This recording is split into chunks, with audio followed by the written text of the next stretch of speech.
Shalom. Shalom.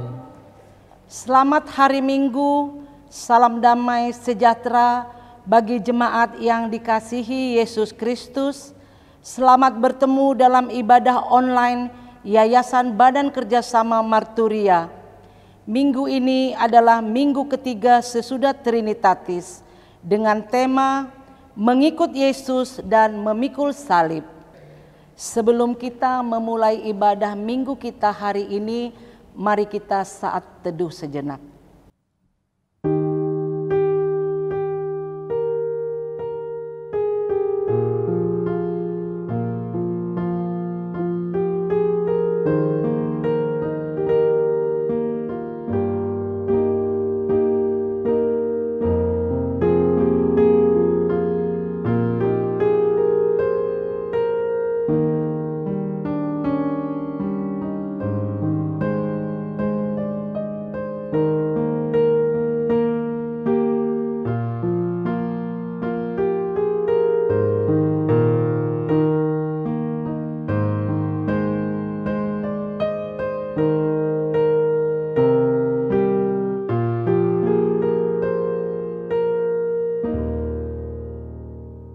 Amin. Kita bernyanyi dari buku nyanyian HKBP nomor 453 ayat 1 dan 2, nama Yesus yang terindah.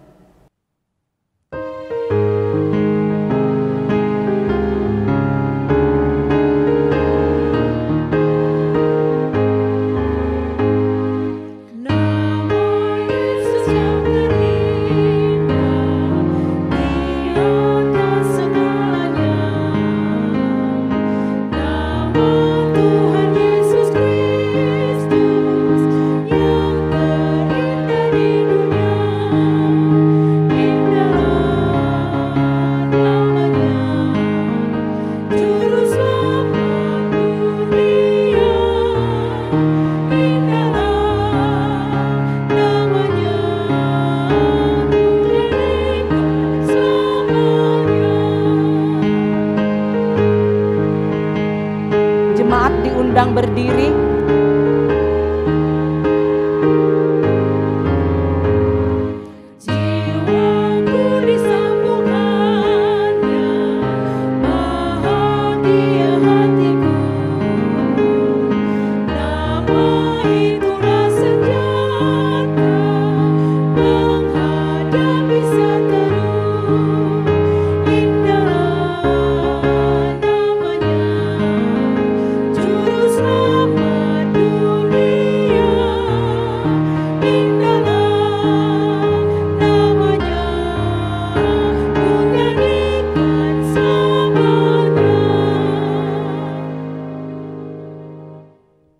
Di dalam nama Allah Bapa dan nama anaknya Tuhan Yesus Kristus dan nama Roh Kudus yang menciptakan langit dan bumi.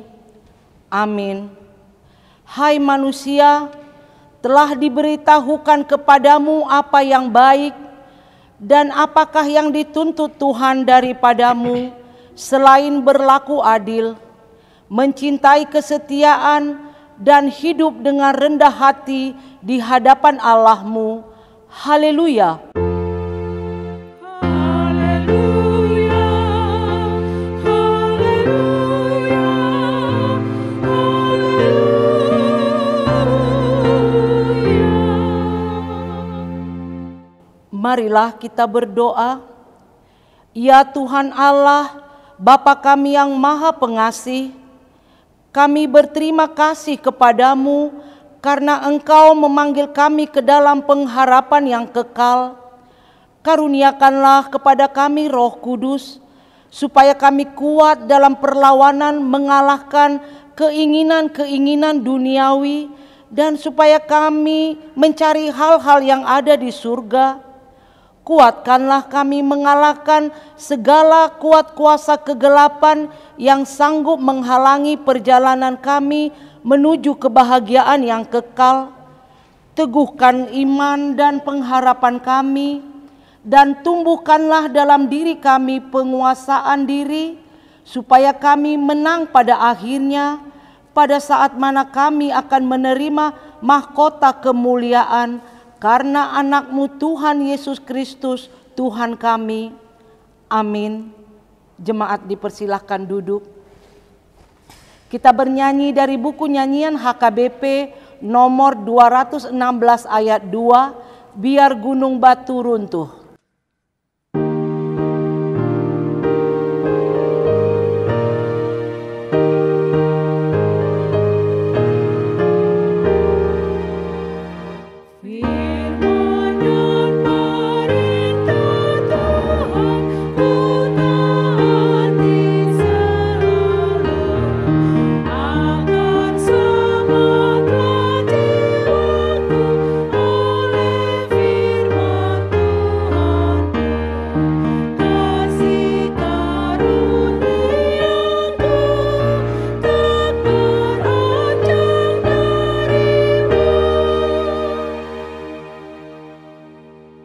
Marilah kita mendengar hukum Taurat Tuhan untuk hari Minggu ini dari hukum Taurat pertama hingga hukum Taurat keempat. Begini bunyinya. Hukum Taurat pertama. Akulah Tuhan Allahmu, seru Tuhan kita. Tidak boleh ada Allah lain kecuali aku. Hukum Taurat kedua. Jangan perbuat bagimu patung yang menyerupai apapun yang ada di langit atau yang ada di bumi atau yang ada di dalam air untuk disembah atau bertakwa kepadanya. Hukum Taurat ketiga. Jangan menyebut nama Tuhan Allah dengan sembarangan, karena Allah akan menghukum orang yang menyalahgunakan namanya. Hukum Taurat keempat. Ingat dan sucikanlah hari yang dikuduskan itu. Lakukanlah segala pekerjaanmu di dalam 6 hari. Tetapi pada hari yang ketujuh ialah sabat bagi Allah Tuhanmu. Engkau tidak boleh bekerja pada hari itu. Juga anakmu laki-laki atau perempuan, pembantumu laki-laki atau perempuan, ternakmu atau orang lain yang berada di tempat kediamanmu. Sebab Allah menciptakan langit dan bumi dan segala isinya di dalam 6 hari. Kemudian ia beristirahat pada hari yang ketujuh. Itulah sebabnya Allah memberkati hari itu dan menguduskannya. Demikian hukum Taurat Tuhan. Marilah kita memohon kekuatan dari Tuhan untuk melakukan hukumnya. Ya Tuhan Allah, kuatkanlah kami melakukan yang sesuai dengan hukum-Mu. Amin. Kita bernyanyi dari buku nyanyian HKBP nomor 178 ayat 2 dan 3, Yesus memanggil.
Jemaat diundang berdiri.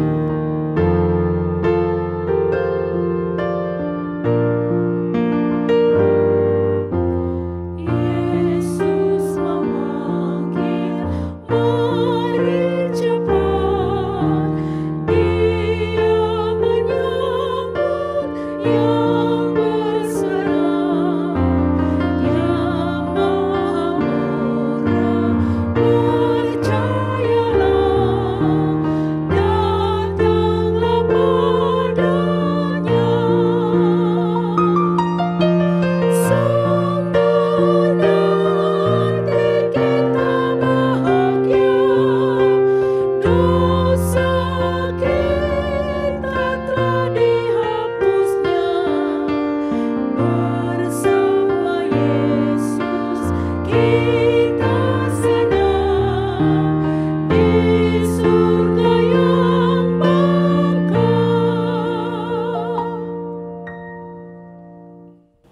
Marilah kita merendahkan hati, mengaku dosa-dosa kita, kita berdoa.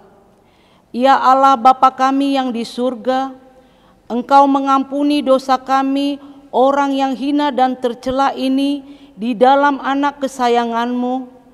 Kasihanilah kami, orang yang berduka cita yang berdosa ini. Nyatakanlah di dalam hati dan jiwa kami ini akan keampunan segala dosa dan kesalahan kami itu. Karuniakanlah Roh Kudus bagi kami untuk memberi kekuatan, keteguhan, dan ketetapan hati supaya iman kami tidak tergoyahkan. Bimbing dan ajarlah kami ya Tuhan, agar kami benar-benar dan sungguh-sungguh menyerahkan diri, hati dan jiwa kami kepadamu saja, sebagai korban yang hidup dan kudus, oleh sebab anak-Mu, Yesus Kristus Tuhan kami. Amin.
Marilah kita mendengarkan janji Tuhan tentang pengampunan dosa.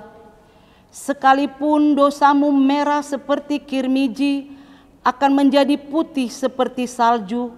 Sekalipun berwarna merah seperti kain kesumba, akan menjadi putih seperti bulu domba. Kemuliaan bagi Allah di tempat yang maha tinggi. Amin. Jemaat dipersilahkan duduk. Kita bernyanyi dari buku nyanyian HKBP nomor 238 ayat 7, Hai mari ikutlah aku.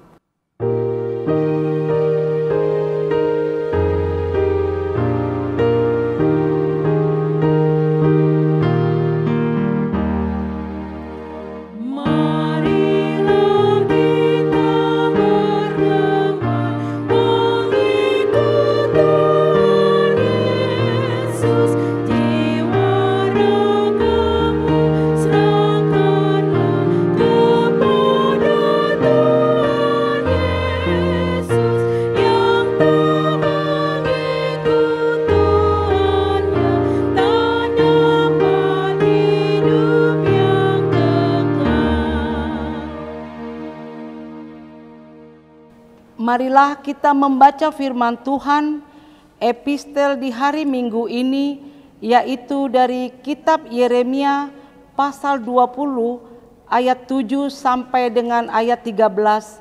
Kita baca secara responsoria. Engkau telah membujuk aku ya Tuhan, dan aku telah membiarkan diriku dibujuk. Engkau terlalu kuat bagiku, dan engkau menundukkan aku. Aku telah menjadi tertawaan sepanjang hari, semuanya mereka mengolok-olokkan aku. Sebab setiap kali aku berbicara, terpaksa aku berteriak, terpaksa berseru, kelaliman, aniaya, sebab firman Tuhan telah menjadi celah dan cemooh bagiku sepanjang hari. Tetapi apabila aku berpikir, aku tidak mau mengingatkan dia, dan tidak mau mengucapkan firman lagi demi namanya, maka dalam hatiku ada sesuatu yang seperti api yang menyala-nyala, terkurung dalam tulang-tulangku. Aku berlelah-lelah untuk menahannya, tetapi aku tidak sanggup. Aku telah mendengar bisikan banyak orang, kegentaran datang dari segala jurusan. Adukanlah dia, kita mau mengadukan dia. Semua orang sahabat karibku mengintai apakah aku tersandung jatuh. Barangkali ia membiarkan dirinya dibujuk, sehingga kita dapat mengalahkan dia dan dapat melakukan pembalasan kita terhadap dia. Tetapi Tuhan menyertai aku seperti pahlawan yang gagah. Sebab itu orang-orang yang mengejar aku akan tersandung jatuh dan mereka tidak dapat berbuat apa-apa. Mereka akan menjadi malu sekali sebab mereka tidak berhasil. Suatu noda yang selama-lamanya tidak terlupakan. Ya Tuhan semesta alam yang menguji orang benar, yang melihat batin dan hati, biarlah aku melihat pembalasan-Mu terhadap mereka, sebab kepadamu-lah kuserahkan perkaraku. Mari kita sama-sama membacanya. Menyanyilah untuk Tuhan, pujilah Tuhan, sebab Ia telah melepaskan nyawa orang miskin dari tangan orang-orang yang berbuat jahat. Demikian pembacaan firman Tuhan. Berbahagialah orang yang mendengar firman Allah serta memeliharanya. Amin. Kita bernyanyi dari buku nyanyian HKBP nomor 202 ayat 1 dan 2. Tuhanlah sumber.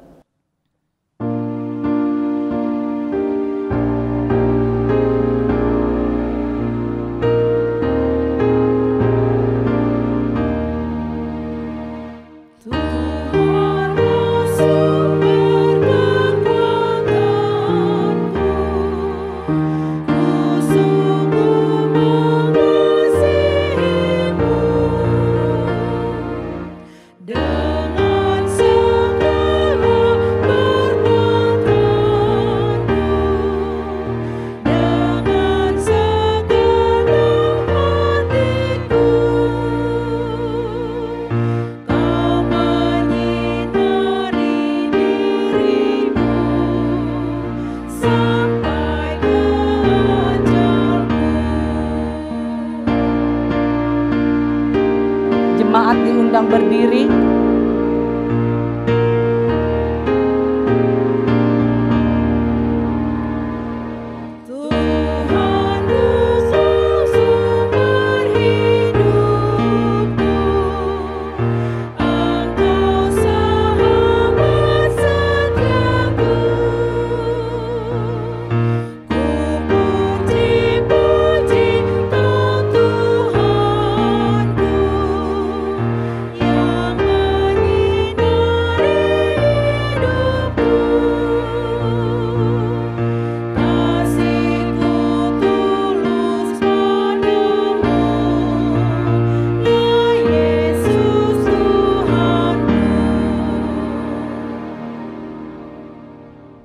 Marilah kita bersama-sama mengaku iman kepercayaan kita, sebagaimana teman-teman seiman di seluruh dunia, kita bersama-sama mengucapkannya.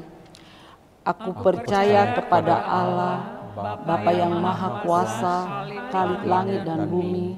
Aku percaya kepada Yesus Kristus, Anaknya yang tunggal Tuhan kita, yang dikandung daripada Roh Kudus, lahir dari anak darah Maria, yang menderita sengsara di bawah pemerintahan Pontius Pilatus, disalibkan, mati dan dikuburkan, dan turun ke dalam kerajaan maut. Pada hari yang ketiga bangkit pula dari antara orang mati, naik ke surga, duduk di sebelah kanan Allah, Bapa yang Maha Kuasa.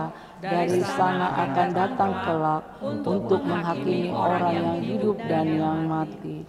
Aku percaya kepada Roh Kudus dan adanya satu gereja yang kudus dan am, persekutuan orang kudus, pengampunan dosa, kebangkitan daging dan hidup yang kekal. Amin. Jemaat dipersilakan duduk. Kita bernyanyi dari buku nyanyian HKBP nomor 443 ayat 1 dan 2, Ku berbahagia, sambil kita mengumpulkan persembahan.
Damai sejahtera Allah yang melampaui segala akal dan budi,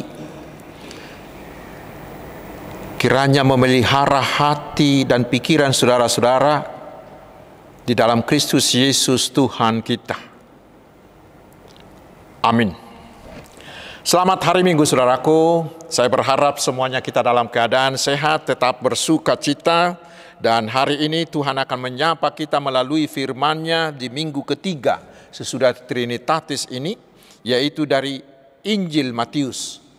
Matius pasal 10 ayat 32 hingga ayat 39. Saya bacakan untuk kita, mari kita simak dengan baik. Setiap orang yang mengakui aku di depan manusia, aku juga akan mengakuinya di depan Bapa-Ku yang di sorga. Tetapi barang siapa menyangkal aku di depan manusia, aku juga akan menyangkalnya di depan Bapa-Ku yang di sorga. Jangan kamu menyangka bahwa aku datang untuk membawa damai di atas bumi.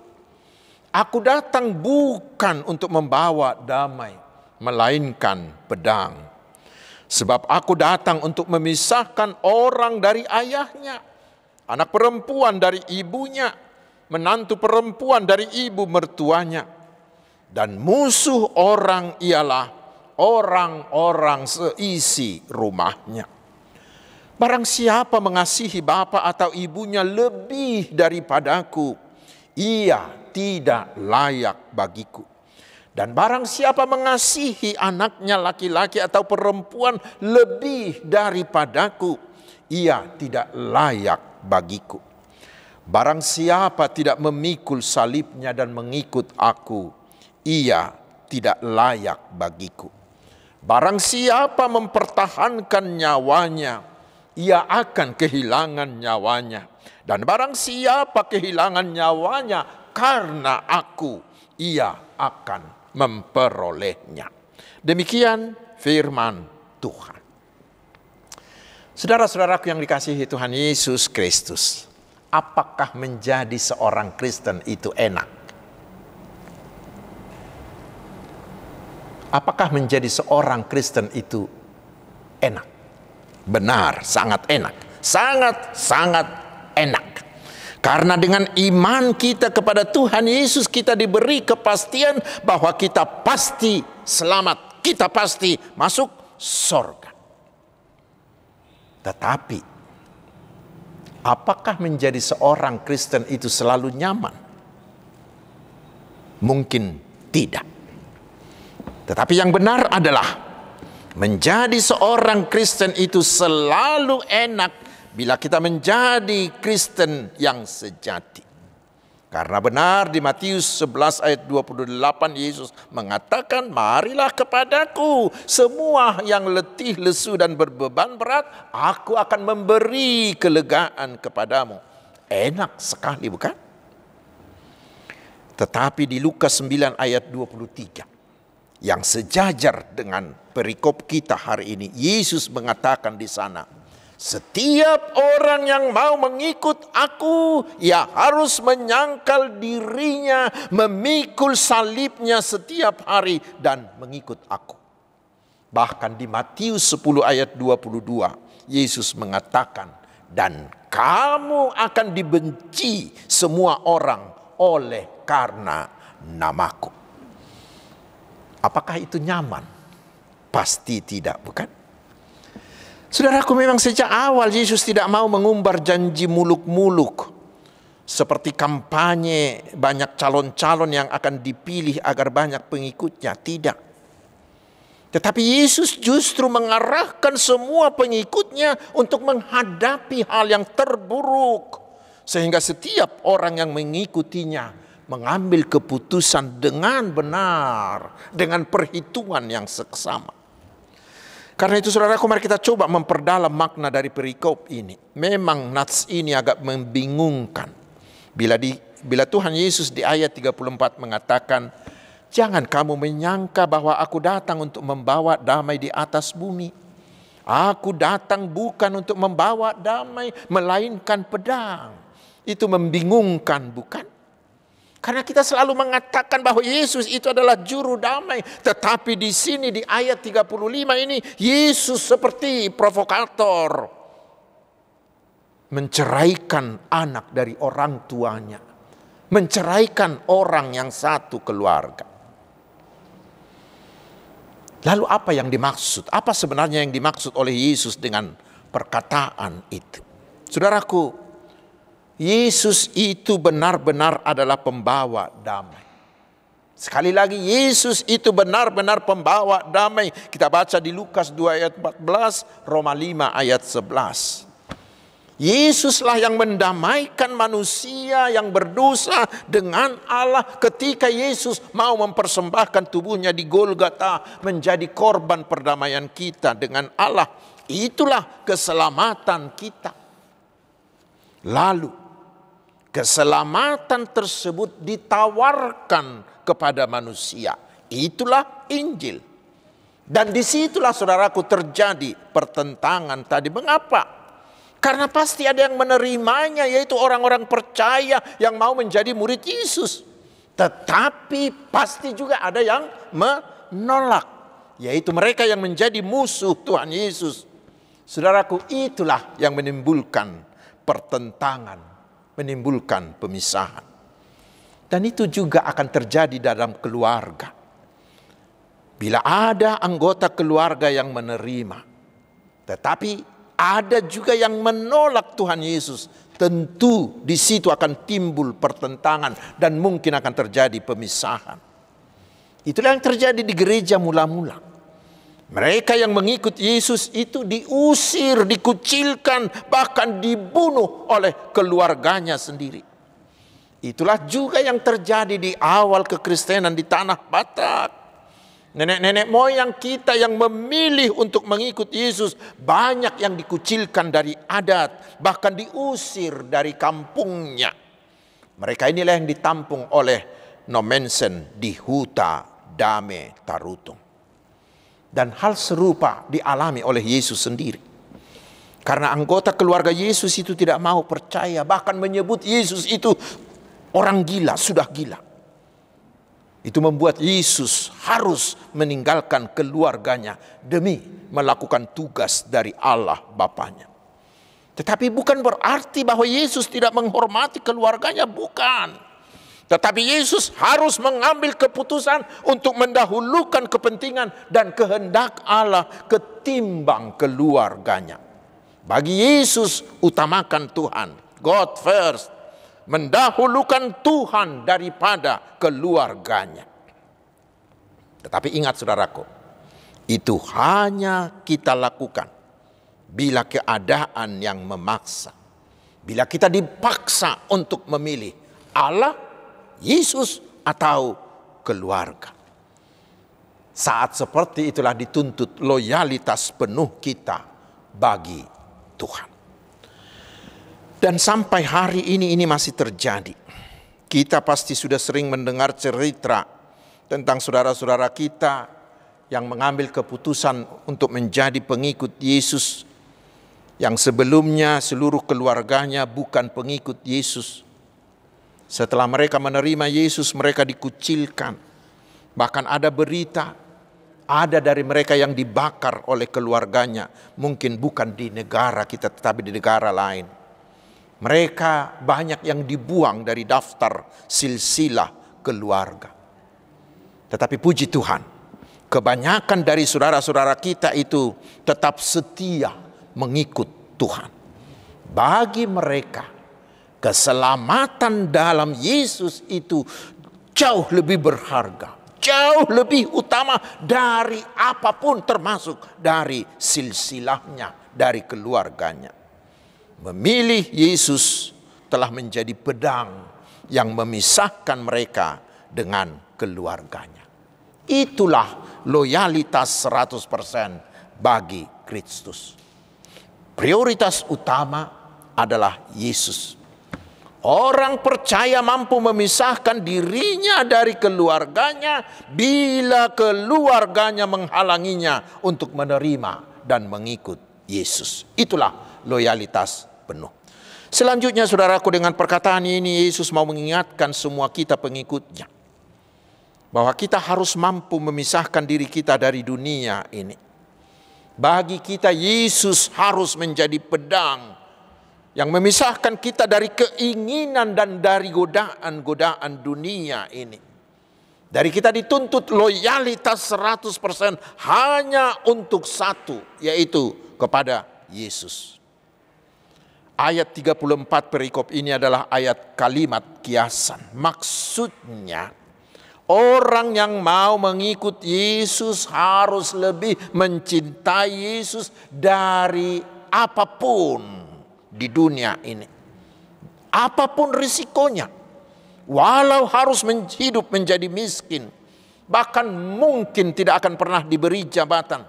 Di sanalah kita harus tetap setia, mau memisahkan diri dari semua godaan dunia ini. Orang-orang yang mengikut Yesus, tetapi kemudian beralih kepada hal-hal duniawi, karena ingin hidupnya aman dan nyaman. Kepada orang-orang tersebutlah Yesus mengatakan, dia tidak layak disebut murid Yesus. Dan dia tidak akan pernah diselamatkan. Saudara-saudaraku, kita prihatin bila masih ada warga Kristen yang mau pindah agama hanya demi jabatan, atau hanya karena menikah dengan putri orang kaya, putri pejabat dari agama lain. Namun kita tetap bangga melihat banyak warga Kristen ruas HKBP yang berjabatan tinggi tetapi tetap loyal di dalam imannya kepada Yesus. Mereka mampu mengatakan lebih baik tidak punya apa-apa, lebih baik tidak punya jabatan ketimbang menyalahgunakan jabatan. Lebih baik tetap miskin daripada mengkhianati iman. Mereka inilah yang memilih pemisahan dari dunia. Bagi mereka ini dan seharusnya bagi semua pengikut Yesus, integritas, loyalitas penuh kepada Tuhan Yesus lebih mulia dari jabatan dan dari gaji besar.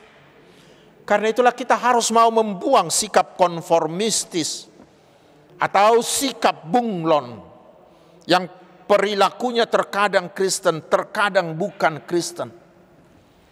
Orang Kristen tidak boleh ikut arus yang melakukan kejahatan karena merasa semua orang sudah melakukannya sehingga itu dianggap tidak kejahatan lagi. Dalam bahasa Batak itu disebut emena masak digagat ursa, yaina masa ima niula. Itulah sikap konformistis. Yesus menginginkan kita menjadi orang yang loyal 100%.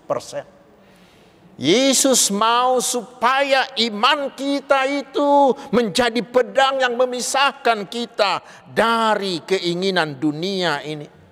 Sehingga kita mau loyal 100% seperti yang dilakukan oleh Yusuf, oleh Daniel, oleh Esther, dan oleh Kristen mula-mula. Itulah artinya Yesus menjadi pedang. Ketika kita mau memisahkan diri kita dari keduniawian ini. Lalu berikutnya saudaraku, apa artinya bila Yesus mengatakan aku datang membawa api? Aku datang membawa api. Kita tahu api adalah simbol penghakiman. Karena itu dengan perkataan ini Yesus mau mengingatkan semua kita bahwa dia akan datang untuk menghakimi dunia. Dan dengan penghakiman itulah akan terjadi pemisahan. Orang percaya dan yang setia kepada Tuhan Yesus sampai akhir hidupnya akan memasuki sorga yang kekal. Tetapi orang yang tidak mau percaya, yang selalu melawan terhadap Tuhan Yesus, mereka akan memasuki neraka, menerima hukuman kekal. Dan hidup kita di dunia ini adalah kesempatan untuk memilih. Dalam hidup kita di dunia inilah kita menggunakan pedang Kristus itu. Karena itulah Yesus melanjutkan, agar dalam memilih tersebut kita harus pintar membaca tanda-tanda zaman. Jangan seperti orang Yahudi dan pemimpin mereka yang sangat pintar membaca tanda-tanda alam. Sebagai masyarakat agraris, mereka tahu kapan hujan akan datang, kapan kemarau, sehingga tahu kapan menabur benih. Bila mereka salah membaca tanda-tanda alam itu, maka tanaman mereka akan rusak dan mereka rugi. Mereka pasti tahu bahwa bila hujan sudah datang, itulah kesempatan untuk menanam. Sebaliknya bila musim kemarau datang, itulah kesempatan untuk menuai. Kesempatan yang digunakan secara tepat akan memberi kita hasil yang maksimal. Karena itu dikatakan, Yesus mau mengatakan, gunakan kesempatan sebaik-baiknya. Jangan pernah kehilangan momentum, karena kesempatan hanya datang satu kali. Saudaraku, kita juga harus seperti itu. Yesus mau mengatakan kepada kita, sekarang ada kesempatan bagi kita untuk percaya, untuk selamat. Bila kita mau menerima Tuhan Yesus sekarang menjadi juru selamat kita, itulah kesempatan untuk selamat. Tetapi saudaraku, ingat, itu punya limit. Ada batasnya. Yaitu hanya ketika kita masih hidup, kita bisa percaya dan selamat. Setelah kita mati, tidak bisa lagi itu. Karena itu Yesus mau mengatakan, mumpung kamu masih hidup, mumpung masih ada kesempatanmu, ambil kesempatan itu. Janganlah seperti orang-orang di sekitar Yesus yang Yesus sebut sebagai orang munafik. Mengapa? Karena sebenarnya mereka sudah tahu bahwa di dekat mereka sudah tersedia juru selamat, yaitu Yesus, Mesias yang sudah dijanjikan para nabi-nabi. Bila mereka mau percaya kepada Yesus, mereka pasti selamat.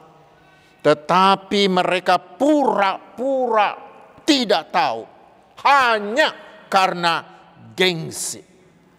Tetapi untuk menutupi itu, mereka pura-pura suci. Itulah kemunafikan mereka. Dan Yesus mengatakan, memastikan orang seperti itu tidak akan selamat. Bahkan mereka akan dihukum. Saudara-saudaraku yang dikasihi Tuhan Yesus, kita harus ingat bahwa setiap saat, setiap jam, setiap hari, setiap bulan, setiap tahun adalah hari kemungkinan kedatangan Yesus kedua kali. Karena dia akan datang seperti pencuri. Dia datang tiba-tiba tanpa pemberitahuan. Tidak ada yang tahu kapan dan bagaimana datangnya. Karena itulah melalui firman hari ini Yesus mengajak kita, mari cepat ambil keputusanmu. Jangan tunggu sampai besok, tetapi hari inilah harinya ambil keputusan. Keputusan yang menentukan apakah kita memilih masuk surga atau memilih masuk neraka. Ingat sekali lagi, kesempatan tidak datang dua kali. Karena itu mumpung masih ada waktu, pakai kesempatan itu. Terimalah Yesus menjadi juru selamatmu supaya kita selamat. Pilih Yesus dan kemudian ikut dia secara total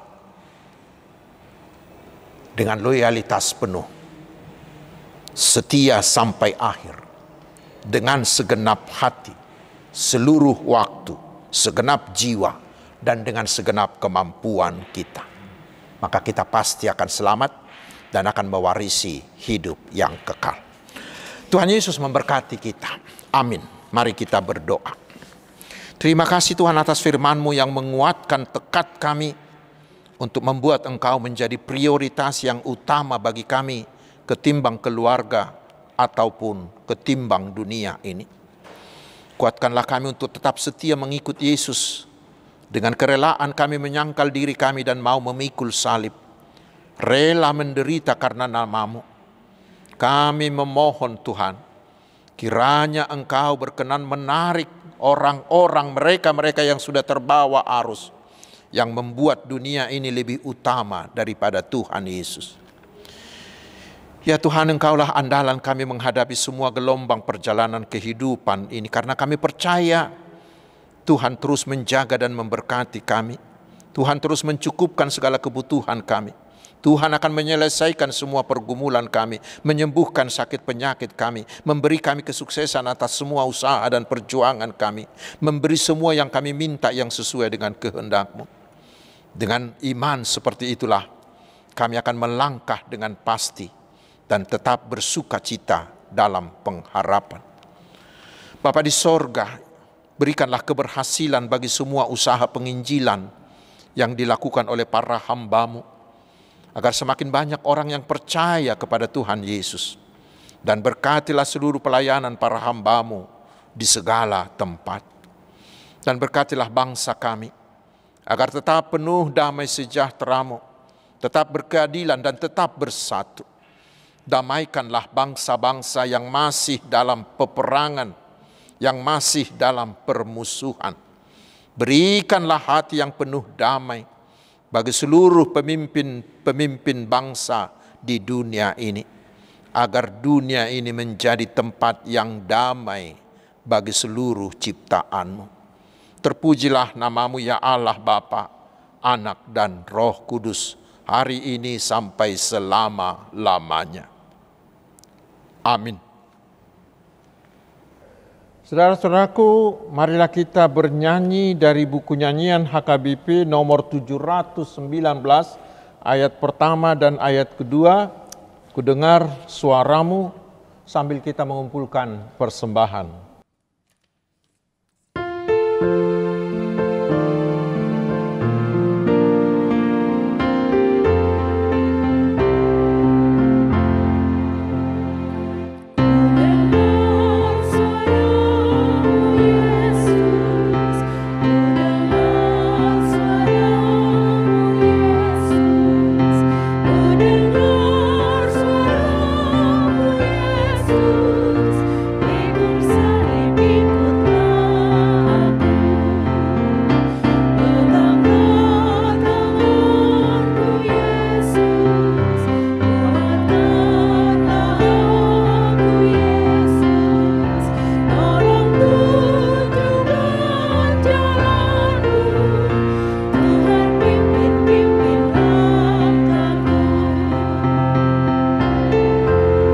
Kami undang untuk bangkit berdiri.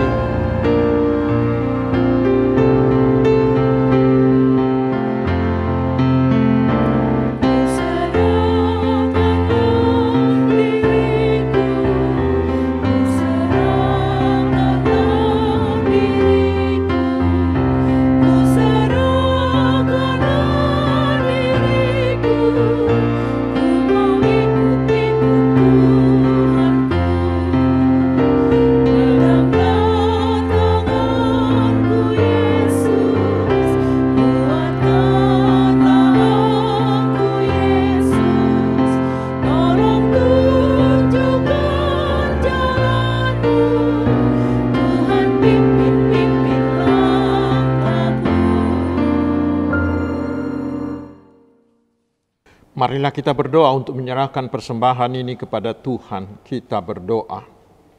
Ya Allah Bapa kami yang di surga, kami mengaku bahwa Tuhan adalah sumber dari segala karunia yang melimpah dalam hidup kami masing-masing. Sebahagian daripada karunia itu kami serahkan kembali sebagai persembahan kami kepada Tuhan. Terimalah dan berkatilah persembahan umat-Mu ini, agar dapat kami pergunakan untuk pekerjaan dan pelayanan kerajaan Tuhan di dunia ini. Bukalah hati kami untuk mengenal betapa banyak berkat dan karunia yang kami peroleh dari Tuhan, supaya kami senantiasa bersyukur kepadamu, di dalam nama Yesus Kristus Tuhan kami. Amin.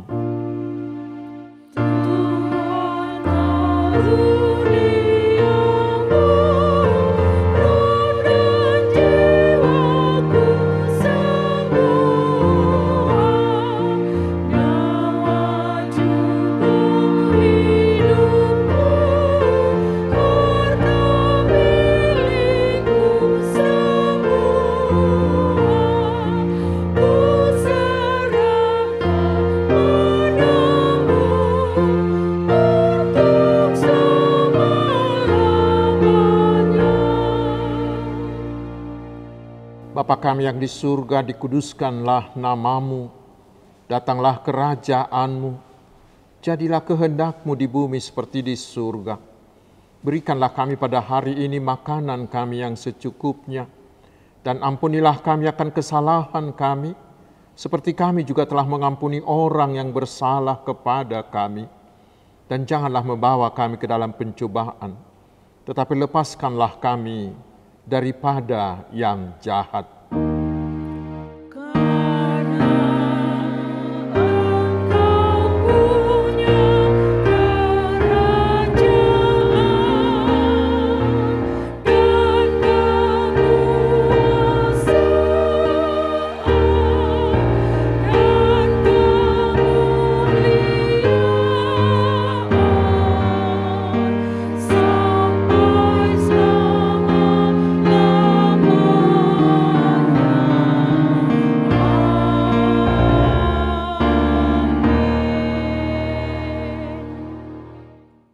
Terimalah berkat Tuhan.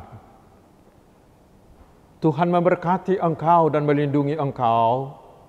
Tuhan menyinari engkau dengan wajah-Nya dan memberi engkau kasih karunia. Tuhan menghadapkan wajah-Nya kepadamu dan memberi engkau damai sejahtera. Amin.